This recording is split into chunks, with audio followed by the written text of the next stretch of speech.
The appointments are lined up. You waiting for somebody in there? Got an appointment. And it's not about what you want to hear, but what you need to hear. It's not personal. It's strictly business. It's time you and me had a private talk, Winger. Step into my office. It's Step Into My Office with Michael Lombardi. Mr. Lombardi, we'll see you now. To the surprise of no one, the first person stepping into Michael's office today, Dan Campbell. After the Lions led 24-7 over the San Francisco 49ers at halftime, they blew a 17-point lead, allowing San Francisco to score 27 unanswered points and eventually fall in the biggest second-half collapse in conference championship history.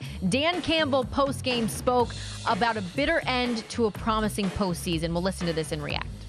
You can only say so much. You got to live it, unfortunately. You got to get your heart ripped out, which we did. And it's a lesson learned. And look, I told those guys, this may have been our only shot. Do I think that? No. Do I believe that? No. However, I know how hard it is to get here. I'm well aware. And it's going to be twice as hard to get back to this point next year than it was this year. That's the reality. And if we don't have the same hunger and the same work, which is a whole nother thing, once we get the offseason, then we got no shot of getting back here. Michael, and you can hear it in his voice, heartbreaking. If you are talking to Dan Campbell today, and we already discussed the fourth downs and all of that, are you on board with the Dan Campbell mentality because it worked to get you here?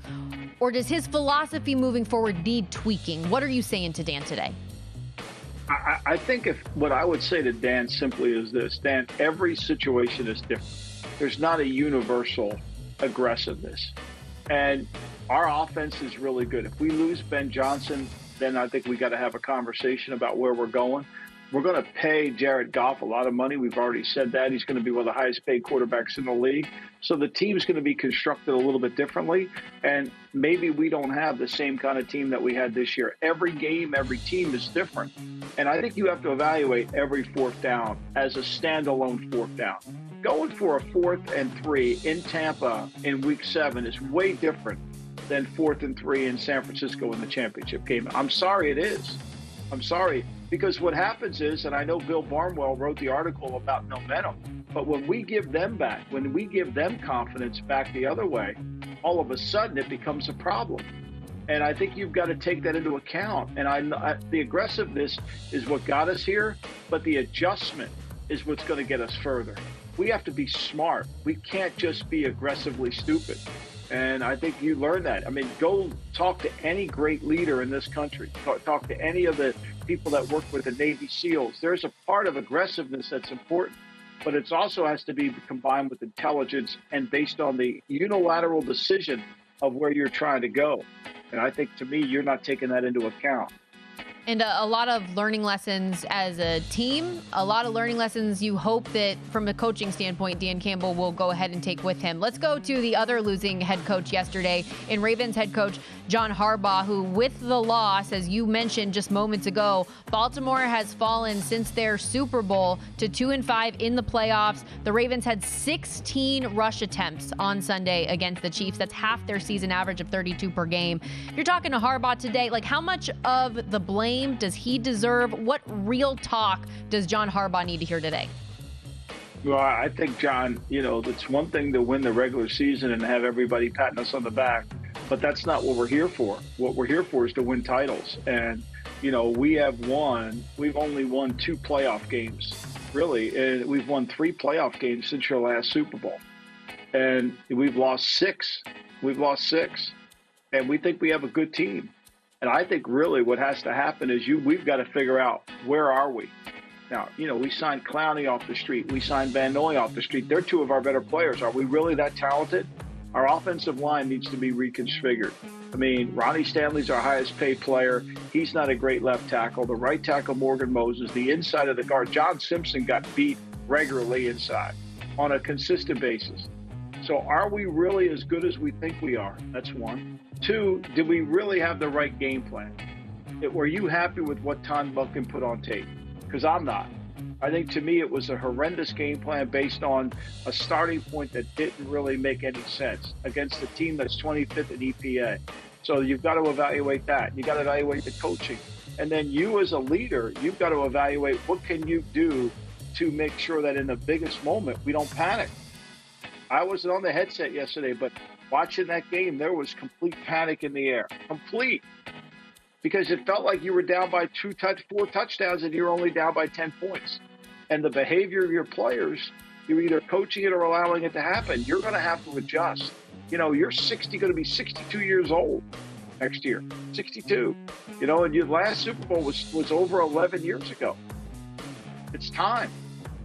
And here's the thing, too. For as rough of a performance as that was for Baltimore, they are not the only team that has been chasing the Kansas City Chiefs. It's the 4th time in the last 5 years that this team is headed to a Super Bowl. And this is despite being the worst offensive season that Patrick Mahomes has seen, that this Kansas City Chiefs offense has put together. What do the rest of the AFC contenders need to focus on to overcome the Chiefs and this dynasty that they're building here? Well, I think what they have to really do is decide that it's really about them. Like what the Chiefs have proven to us, what Andy Reid has done with this year's team, is he has a team. He's got a complete team. He's got a defense that can attack the passer. He's got some good defensive players in his front. They cover well. They're well coached. And their offense played complementary to their defense, and he got the players to buy into their roles. It's not about having the elite receivers. It's not about having elite running back. It's about how does the team behave, right? How does the team play collectively together and not make the mistakes that you cost us games? They have avoided losing in the last 4 weeks as opposed to winning, where Baltimore lost the game. They gave them the game. They said, here you go. We'll have 8 penalties. We'll turn the ball over numerous times. We'll give you the game, and Kansas City accepted it. I don't think I would be sitting there in Cincinnati or Cleveland or Buffalo saying, boy, this looks like an impossible challenge to beat them. I would say to myself, if we don't fix our team the right way in terms of 3 dimensions, offense, defense, kick game, in terms of being physically and mentally tough, being able to handle it, then I think we're going to really take a giant step back. And we've got to come up with our own identity. We have to have our own identity, because if we don't develop an identity, Baltimore spent all year developing an identity with Todd Monken as the new offensive coordinator, and they let it go down the drain in the first 8 minutes of the game. Crazy. Your offensive philosophy works all season long, and then you change it in the most important game of your entire season. It's nonsensical. But one of these teams in the AFC that has a new head coach this year is Los Angeles Chargers. So we go from John Harbaugh to Jim stepping into the office, because after weeks of speculation, he ultimately did become the new head coach. He's taking over an aging and expensive roster in LA, but he does have the opportunity to work with a young quarterback that many people think is top 5, top 10 in the league in Justin Herbert. If you're talking to him today, what's the most important thing that Harbaugh needs to do to fix this Los Angeles Chargers team and have them reach the potential that we've been expecting for the last 4 years? Well, the number one thing you got to do is build your culture. You got to get players into building there that fit who you are, that play to the level you want them to play. It's all about the standard of excellence. It's all about what you're going to tolerate, what you want. You need smart players, tough players that are going to adhere to that. And what you have to do is get rid of the players that don't fit that. You got to get rid of the players that don't fit that, because now you have an opportunity to build your culture. And you have an opportunity to surround this team and this quarterback with a lot of other pieces. And as you know more than anybody, right, it's not the quarterback that wins every game. He's great, he helps, but he doesn't win every game. What wins every game is 3-dimensional football, offense, defense, and the king game, all working together, all not making mistakes, all within communication. And that starts with a really good culture. And I think that's ultimately what the Chargers haven't had. They've been very analytical. They haven't had any ability to really understand that momentum matters, physicality matters, toughness matters. And if they get that to their team, and they're good at blocking, good at tackling, good at the fundamentals, they have enough talent to be able to take over the Chiefs with their quarterback and these receivers that they have.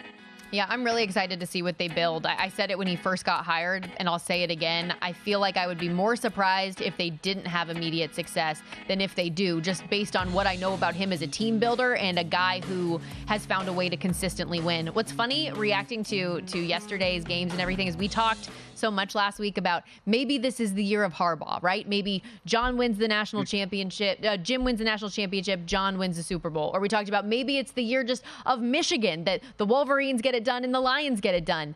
And it ends up being the freaking Kansas City Chiefs doing it again, just finding ways. And that's why fans are frustrated. They're the new Patriots. Everybody's saying they're the new Patriots, Michael. Well, because they didn't even play. It wasn't even like they were flashy. They just were very effectively efficient. And everybody that walks out of that stadium knowing Baltimore had their chance. It was their moment, and they let it slip. Go to VSiN.com/subscribe to become a VSiN Pro subscriber today.